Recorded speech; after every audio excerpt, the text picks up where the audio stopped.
Hello ជម្រាបសួរអ្នកទាំងអស់គ្នាស្វាគមន៍សាជាថ្មីមកកាន់វីដេអូថ្មីថ្ងៃនេះមានរឿងថ្មីមួយចង់ចែកជូនបងប្អូនទស្សនាមានចំណុចចឹងថាល្បីស្នេហ៍ឬចាតោះចង់ដឹងតែរឿងយីនេះយ៉ាងណាតោះជួបស្នាជាមួយអ្នកទាំងអស់គ្នាជាសបងមានអីវ៉ាទេគាត់ចូលក្នុង website របស់នេះមានឈ្មោះថា tina.com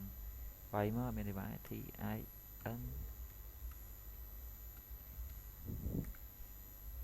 នេះណោះគ្នា tina.com អ្នកគេយ៉ាងស្រងខាងក្រោមរឿងយើងគឺនៅខាងក្រោមគេណាគ្នា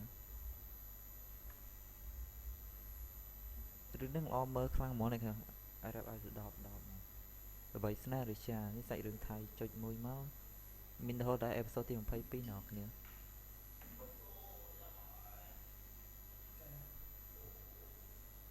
ហើយម្យ៉ាងវិញទៀតបើសិនជាអ្នកនរគ្នារកសាច់រឿងនេះមិនឃើញទេអ្នកគ្នាអាចក៏វាយឈ្មោះក៏បានដែរល្បីស្នេហ៍ឬចានេះអ្នកគ្នាមានអេពីសូតទី22និងអេពីសូតទី13ល្អមើលខ្លាំងអ្នកគ្នាអេដមីនឲ្យ10លើ10មកហើយបើសិនជាអ្នកគ្នាមានតម្រងជាទូរស័ព្ទដៃវិញអត់មានអីបាក់ទេដូចខាងយើងនេះដែរអញ្ចឹងចុចលើម៉ឺនុយនេះមកចុចលើថៃ